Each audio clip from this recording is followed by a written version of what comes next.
پاکستان کی نئی mineral policy کیا ہے؟ پاکستان کے پاس کتنے معدنی ذخائر موجود ہیں؟ Khyber Pakhtunkhwa mines and mineral مجوزہ ایکٹ میں کون کون سی تجاویز شامل ہیں؟ صوبائی حکومت کے مائنز اینڈ منرل ایکٹ کو کون اور کیوں متنازع بنایا؟ السلام علیکم ناظرین، میں ہوں آپ کا میزبان عمر فاروق اور آپ دیکھ رہے ہیں ہمارا یوٹیوب چینل آگاہی 313۔ چند دن قبل اسلام آباد میں منعقد ہونے والی منرل انویسٹمنٹ فورم میں سول اور عسکری قیادت کے علاوہ 300 سے زائد مندوبین نے شرکت کی تھی۔ ناظرین، اس میں چاروں صوبوں کے وزرائے اعلیٰ بھی شریک تھے۔ اچھا، جن مندوبین نے شرکت کی ان کا تعلق چین، امریکہ، سعودی عرب، ترکی، آذربائیجان سمیت مختلف ممالک سے تھا۔ امریکی وفد میں محکمہ خارجہ، جیولوجیکل سروے اور ایگزم ونگ کے نمائندگان بھی شامل تھے، جبکہ ڈنمارک، فن لینڈ، کینیا اور برطانیہ کی کمپنیاں بھی اس کانفرنس میں شریک ہوئی۔ ناظرین، یہ کوئی پہلی کانفرنس نہیں تھی کہ جس میں اس پیمانے پر لوگ شریک ہوئے یا منرل پالیسی کے حوالے سے کوئی بڑی سمٹ تھا۔ ایسی ایک کانفرنس اگست 2023 میں بھی منعقد کی گئی تھی، جس کا مقصد ملک کی جو کان کنی اور معدنی صنعت کی صلاحیت کو اجاگر کرنا اور اسے بروئے کار لانا تھا۔ اچھا، یہ تو پاکستان کی نئی جو منرل پالیسی آ رہی ہے اور اس میں انویسٹمنٹ کے یہ دنیا اور ملک کے جو سرمایہ دار ہیں ان کو راغب کرنے کی جو کوشش ہے یہ وہ ہے، لیکن سوال یہ ہے کہ پاکستان کے پاس معدنی ذخائر ہیں بھی کتنے، اور آیا اس میں واقعی کوئی بین الاقوامی سرمایہ کار یا ملکی سرمایہ کار انویسٹمنٹ کرنے کے ان کے لیے پاس کوئی ذرائع ہیں؟ اس کے مطابق ماہرین کے مطابق پاکستان میں مختلف اقسام کے کوئی 50 سے زائد معدنی وسائل ہیں، جن میں مٹی، تعمیراتی پتھر، صنعتی معدنیات، کوئلہ، دھاتوں والی معدنیات، جوہری معدنیات، قیمتی پتھر جن میں سونا، تانبا بھی شامل ہیں۔ اس کے علاوہ سیسا، زنک، کرومائٹ، راک، سالٹ اور ہارمابل، گرینائٹ، چونا اور قیمتی پتھر، مختلف دھاتیں یہ یہاں سے پہلے ہی پاکستان میں موجود ہیں، اور نہ صرف یہ موجود ہیں بلکہ اس حوالے سے یہ نکالی بھی جا رہی ہیں۔ اس میں ایک اہم بات یہ ہے کہ مختلف علاقوں میں اس پہ ایک مافیا قابض ہے، اور وہ مافیا ریاست کو تو کوئی فائدہ نہیں دے رہا، لیکن اس کی تجوریاں بھری جا رہی ہیں۔ اچھا، اس میں معدنی شعبے کے اہم منصوبے میں پاکستان کے پاس ریکوڈک اور کاپر اور سونا کان کے کئی منصوبے مرکزی حیثیت رکھتے ہیں۔ توقع یہ کی جا رہی ہے کہ 2028 تک یہ ساری جو ہیں ہمارے یہ جو معدنی ذخائر ہیں یا ریکوڈک جیسے منصوبے ہیں یہ 2028 تک فعال ہو جائیں گے۔ تیل اور گیس ترقیاتی ادارے کے تخمینے کے مطابق یہ جو منصوبہ ہے ریکوڈک والا، یہ 37 برسوں میں $74 ارب کی آمدنی پیدا کرے گا۔ آپ کو یہ بھی بتاتا چلوں کہ حالیہ دنوں وفاقی کابینہ کو دی گئی ایک بریفنگ میں بتایا گیا ہے کہ پاکستان کے پاس تقریباً $8,000 ارب مالیت کے معدنی ذخائر موجود ہیں، یعنی $8,000 ارب مالیت کے ذخائر سے مالا مال کا ہمارا ملک ہے، اور اس کے باوجود ہم چند $100 یا چند $1,000 کے لیے IMF سے بھیک مانگتے ہیں۔ اس سے قبل یہ لگایا گیا تھا کہ $6,000 ارب پاکستان کے پاس معدنی ذخائر ہے، لیکن اب جو نیا سروے آیا ہے اس میں یہ ذخائر کی جو قیمت وہ بڑھ گئی ہے اور تعداد بھی بڑھ گئی ہے۔ اچھا، اس کے لیے ملک کے معدنی وسائل کو سرمایہ کاروں کے سامنے پیش کرنے کے لیے یہ جو میں نے آپ کو جو منرل کانفرنس اس کا ذکر کیا، یہ کانفرنس منعقد کی گئی تھی۔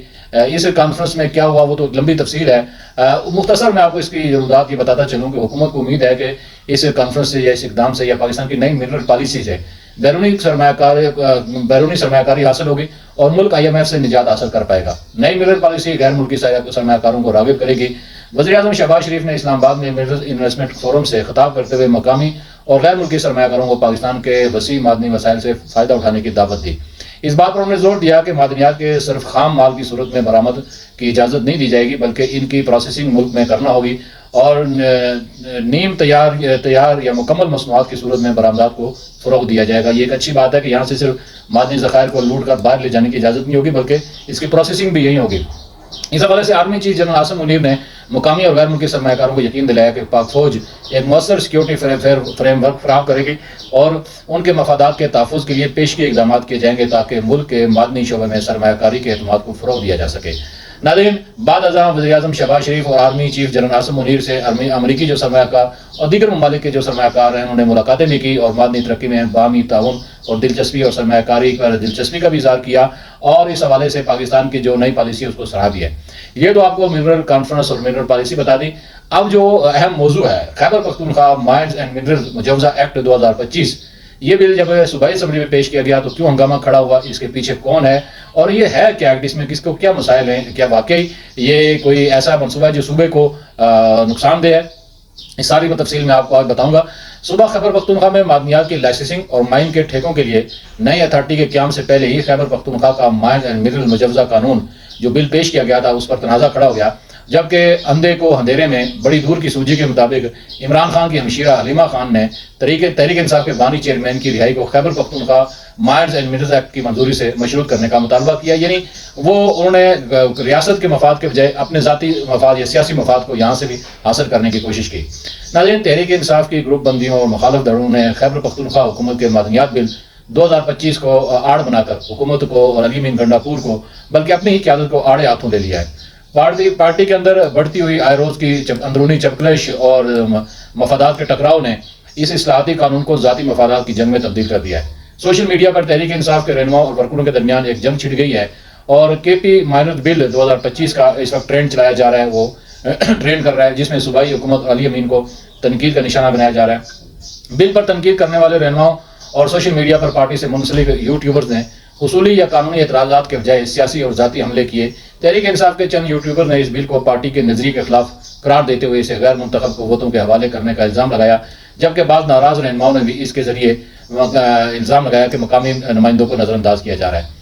ذرائع کے مطابق بیرون ملک جو تحریک انصاف کے سوشل میڈیا اکاؤنٹس اور یوٹیوبرز نے اس بل پر ہنگامہ کھڑا کر دیا اور بل کو اسٹیبلشمنٹ اور امریکہ سے نتھی کر دیا. مطلب یہ امریکہ سے اگر عمران خان کی رہائی کی بھیک مانگے تو وہ امریکہ سے غلامی نہیں ہے، اور اگر امریکہ سرمایہ کاری کرے پاکستان میں تو یہ بل امریکی غلامی ہو جاتی ہے.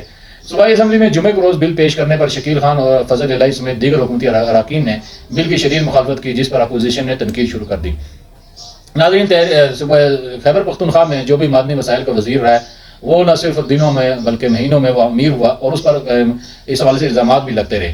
اب یہ ایک قاعدے اور قانون کے دائرے میں اس منرلز اور جو مائنز ہے اس کی لایا جا رہا ہے، تو اس پر ظاہر مافیا تو سرگرم ہوگا. اب یہ جو تحریک انصاف کی حکومت کی جانب سے بحث اور منظوری کے لیے جو ایوان میں پیش کیا گیا بل ہے، اس میں کون سی تجاویز ہیں اور آئیے اس پر نظر ڈالتے ہیں اور اس کے بعد آپ انصاف کریں کہ آیا اس بل میں کوئی ایسی بات ہے کہ جس پر اتنا احتجاج کیا جائے یا صرف لوگ اپنے ذاتی سیاسی مفادات کے لیے بل کو متنازع بنانے کی کوشش کر رہے ہیں. Khyber Pakhtunkhwa mines and mineral act 2025 کا مسودہ 139 صفحات پر مشتمل ہے، جس میں سب سے پہلے کان کنی کے نظام کو جدید طریقوں پر استوار کرنے کے طریقہ کار کو شفاف مؤثر بنانے کے لیے نئے اتھارٹی قائم کرنے کی تجویز دی گئی ہے. نئے اتھارٹی کے تحت خیبر پختونخوا ڈیولپمنٹ اتھارٹی کا قیام ہے، جو معدنیات کے تحفظ کے ساتھ ساتھ مائن لائسنس اور پرمٹ کی نگرانی کرے گی. مجوزہ بل کے مطابق منرل ڈیولپمنٹ اتھارٹی کو بااختیار اور ضلعی سطح پر ڈسٹرکٹ کمیٹیاں بنائی جائیں گی تاکہ نچلی سطح تک تمام معاملات کی نگرانی ہو سکے. ڈسٹرکٹ سطح کی کمیٹیوں میں منرل ایسوسیشن سمیت اب یہ وہاں کے اس میں مقامی جو نمائندے ہوں گے یا مائن اور اونر ہوں گے اور محکمہ معدنیات کے متعلقہ افسران کو بھی شامل کرنے کی تجویز دی گئی ہے. اس کے علاوہ mine and mineral force Khyber Pakhtunkhwa جو ایکٹ کے مجوزہ بل میں معدنیات کی حفاظت کے لیے باقاعدہ فورس بنانے کی تجویز شامل ہے، جس کے تحت غیر قانونی مائننگ روکنے اور معدنیات پر قابض مافیا کو ہٹانے کے لیے مائن اینڈ منرل پولیس اہلکار تعینات کیے جائیں گے. مجوزہ بل کے مطابق نئی فورس کے پاس باقاعدہ وردی ہوگی جن کو ایف آئی آر درج کرنے کے ساتھ گرفتاری اور مائن پر کام بند کرنے کا اختیار بھی حاصل ہوگا. اب منرل انویسٹمنٹ فیسیلیٹیشن اتھارٹی یہ بھی اس مجوزہ ایکٹ میں موجود ہے. خیبر پختونخوا مائنز اینڈ منرل قانون کے تحت معدنیات میں سرمایہ کاری کو بہتر اور محفوظ بنانے کے لیے انویسٹمنٹ فیسیلیٹیشن اتھارٹی بھی قائم کی جائے گی، جو سرمایہ کاری کے لیے مواقع فراہم کرنے کے ساتھ محکمہ کو مالی مشکلات سے نمٹنے میں رہنمائی بھی کرے گی. منرل انویسٹمنٹ کے فروغ کے لیے سیمینار اور ورکشاپ اور آگاہی مہم اتھارٹی کے ذریعے نگرانی چلائی جائے گی. اسٹریٹجک معدنیات اور غیر ملکی سرمایہ کاری کے لیے انویسٹمنٹ فیسیلیٹیشن کونسل کا قیام ہوگا، جو باقاعدہ ان کی منظوری بھی دی جائے گی. اس کے علاوہ مجوزہ بل کے تحت مائن لائسنسنگ یا لیز سے متعلق کسی قسم کے مسائل کے حل اور فوری ازالے کے لیے پشاور ہائی کورٹ کے ریٹائرڈ جج کی سربراہی میں اپیلنٹ ٹریبونل تشکیل دیا جائے گا. اس ٹریبونل میں غیر قانونی مائننگ اور لائسنس منسوخی کے کیسز کی سماعت کے لیے ریٹائرڈ جج تعینات کیے جائیں گے. اس کے علاوہ اس بل میں یہ بھی ہے کہ خیبر پختونخوا مائنز اینڈ منرل کے مجوزہ بل کے مطابق معدنی وسائل کو 3 کیٹیگریز میں تقسیم کیا گیا ہے کہ کون سے جو معدنی وسائل ہیں وہ ان کی کیا نوعیت ہے. بڑی معدنیات، چھوٹی معدنیات اور اسٹریٹجک یعنی اہم معدنیات کے لیے لائسنس کے طریقہ کار کو وضع کیا گیا ہے. ان معدنی وسائل کی کان کنی کے لیے مختلف شرائط بھی رکھی گئی ہیں جو اتھارٹی کے قیام کے بعد نافذ عمل ہوں گی. بڑی معدنیات میں ان معدنی وسائل کو شامل کیا گیا ہے جو زیادہ مقدار میں ہر جگہ موجود ہوں، جبکہ اسٹریٹجک مائنز اینڈ منرل میں ان معدنیات کو شامل کیا گیا ہے جو جغرافیائی لحاظ سے اہمیت کے حامل ہوں. اسٹریٹجک کانیں اور معدنیات وہ ہیں جو قومی دفاع، اقتصادی استحکام اور ترقی کے لیے بہت اہم ہیں. ان معدنی وسائل میں وہ منرل شامل ہیں جن کے ذریعے مبادلہ سے ملکی معیشت کو فائدہ پہنچ سکتا ہے. ناظرین، اس کے علاوہ اس ایکٹ میں معدنی وسائل کے جو شفاف لیزنگ اور لائسنس کی تقسیم کے لیے ڈیجیٹل طریقے سے ہی ای لائسنسنگ کی تجویز بھی نئے قانون میں شامل ہے، جس کے تحت ٹھیکیدار کو میرٹ کے مطابق پرمٹ فراہم کیا جائے گا، جبکہ حاصل کنندہ کے نام اور رجسٹریشن کا نمبر ویب سائٹ پر آن لائن دستیاب ہوگا۔ یہ بھی ایک اچھا اقدام ہے۔ اس کے علاوہ اس قانون میں Khyber Pakhtunkhwa mines and mineral act 2025 کا اہم حصہ انوائرمنٹل مینجمنٹ پلان ہے، جس میں کان کنی سے پیدا ہونے والے ماحولیاتی نقصانات اور مقامی آبادی کو درپیش خطرات کو مد نظر رکھا گیا ہے۔ مجوزہ مسودے کے مطابق کسی بھی مدنی وسائل سے پہلے ماحولیاتی پہلو سے اس مقام کا جائزہ لیا جائے گا، جس کے لیے مقامی کمیٹی کمیونٹی ڈیولپمنٹ اور ایگریمنٹ تشکیل دیا جائے گا۔ مقامی کمیٹی محکمہ معدنیات کے ساتھ مل کر لوگوں کے تحفظات اور درپیش قدرتی خطرات کو دیکھ کر محفوظ کان کنی کا فیصلہ کرے گی۔ کمیٹی معدنیات سے آنے والی رائلٹی کو مقامی علاقے کی فلاح و بہبود پر خرچ کرنے کے یقینی بنائے گی۔ نئے ایکٹ پر اب اس پہ یہ تو آپ کو میں نے وہ جو تجاویز ہیں اس ایکٹ میں وہ بتائی ہیں، اور میرے خیال میں بڑا کمپریہنسو ایک بل ہے، اور خیبر پختونخوا نے پہلی مرتبہ کوئی ایک اچھا بل پیش کیا ہے، اور اپنے معدنی وسائل پر مافیا کو سے چھٹکارا پانے کے لیے یہ ایک ایسا بل پیش کیا ہے جس میں تمام پہلوؤں کا احاطہ کیا گیا ہے۔ لیکن اس پہ باوجود اس پہ کچھ جو تحفظات ہیں وہ میں آپ کے سامنے رکھتا ہوں، لیکن وہ تحفظات صرف پر خارش ہے، کچھ تحفظات نہیں ہیں۔ Khyber Pakhtunkhwa mine and mineral کی کابینہ سے منظوری کے بعد مائن اینڈ منرل ایسوسی ایشن کی جانب سے مخالفت سامنے آئی ہے۔ انہوں نے اس بل پر تحفظات کا اظہار کرتے ہوئے اس بل کو پاس کرنے سے روکنے کا مطالبہ کیا ہے۔ خیبر پختونخوا مائنز اینڈ منرل کے صوبائی صدر افسر خان کا کہنا ہے صوبائی حکومت نے بغیر مشاورت اور کسی بھی اسٹیک ہولڈر کی تجاویز لیے بغیر قانون تیار کیا ہے۔ حالت ہے کابینہ سے ایکٹ کی منظوری کے بعد ہمیں بتایا گیا اور اگلے روز اسمبلی میں پیش کیا گیا۔ ان کا کہنا ہے کہ مائنز اینڈ منرل کی قانون سازی سے کوئی اعتراض نہیں، نہ نگرانی کے طریقہ کار کو شفاف بنانے کے لیے ہم مخالف ہیں۔ ہم چاہتے ہیں کہ تمام اسٹیک ہولڈر سے مل بیٹھ کر اس پر مشاورت کی جائے۔ مائن منرل ایسوسی ایشن کے صوبائی صدر کے مطابق اسٹریٹجک معدنیات کا وفاق کا سبجیکٹ ہے، جس پر کسی کو تحفظات نہیں، مگر نئے ایکٹ کے تحت مائن کا تعین نہیں کیا گیا کہ کون سے معدنیات اسٹریٹجک قرار دیے ہیں۔ انہوں نے بتایا کہ اسٹریٹجک مائن اینڈ منرل پہلے سے ہی متعین ہو جاتے تو بہتر ہوتا۔ مزید کہنا تھا کہ صوبائی حکومت کے نئے قانون کو دیکھا جائے تو 10 سال بعد مقامی سرمایہ کار انویسٹمنٹ کے قابل نہیں رہے گا، وہ نئے قوانین کو روح سے کان کنی کے شعبے سے باہر ہو جائے گا۔ افسر خان کا کہنا تھا کہ مائن اینڈ منرل کے نئے قانون میں سرمایہ کار کے لیے مشکلات پیدا کی گئی ہیں۔ بھائی یہ ان کا موقف ہے، ان کا موقف میں کوئی اتنی خاص بات تو قانونی طور پر یا لاجکلی طور پہ نہیں کہی گئی ہے، صرف اعتراضات ہیں، اور یہ اعتراضات صوبائی حکومت دور کر سکتی ہے۔ اچھا، اس سارے معاملے پر جو رد عمل آیا، اپوزیشن نے بھی ظاہر کچھ مخالفت کی ہے، لیکن جو پی ٹی آئی کے اپنے حامیوں یا یوٹیوبر کی طرف سے جو رد عمل ہے اس پر وزیر اعلیٰ خیبر پختونخوا علی امین گنڈاپور نے اپنے ویڈیو بیان میں کہا ہے کہ صوبے کے معدنی وسائل عوام کا قیمتی اثاثہ ہیں، ان کے تحفظ اور صوبائی خود مختاری پر کوئی سمجھوتہ نہیں ہوگا۔ بل کے خلاف کچھ عناصر جان بوجھ کر جھوٹا اور گمراہ کن پروپیگنڈا کر رہے ہیں، جس کا حقیقت سے کوئی تعلق نہیں۔ صوبائی حکومت ہر سطح پر صوبے کے حقوق کا دفاع کرے گی۔ بل کا مقصد شفافیت، ترقی اور عوام مفاد کا تحفظ ہے۔ اس کے علاوہ انہوں نے یہ بھی کہا کہ اس کے علاوہ وزیر اعلیٰ خیبر پختونخوا کے جو مشیر اطلاعات ہیں اور بیرسٹر ڈاکٹر سیف نے مائن اینڈ منرل ایکٹ جو ایکٹ ہے اس پر جو تنقید اور اس پہ خلاف جو پروپیگنڈے اور اس کے خلاف جو بات کرتے ہوئے یہ کہا کہ اس ترامیم کے خلاف مافیا سرگرم ہے۔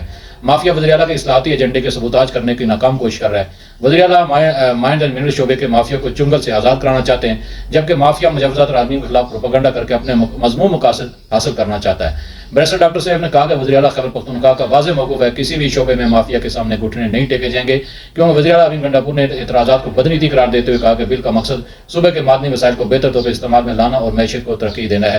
تو ناظرین، یہ ہے مائنرل پالیسی خیبر پختونخوا کا مجوزہ بل، اور اس پہ اعتراضات، اس پہ تحفظات اور اس پہ حکومت کا رد عمل۔ اب آپ خود فیصلہ کر سکتے ہیں کہ حکومت ٹھیک ہے یا اعتراضات کرنے والے ٹھیک ہے۔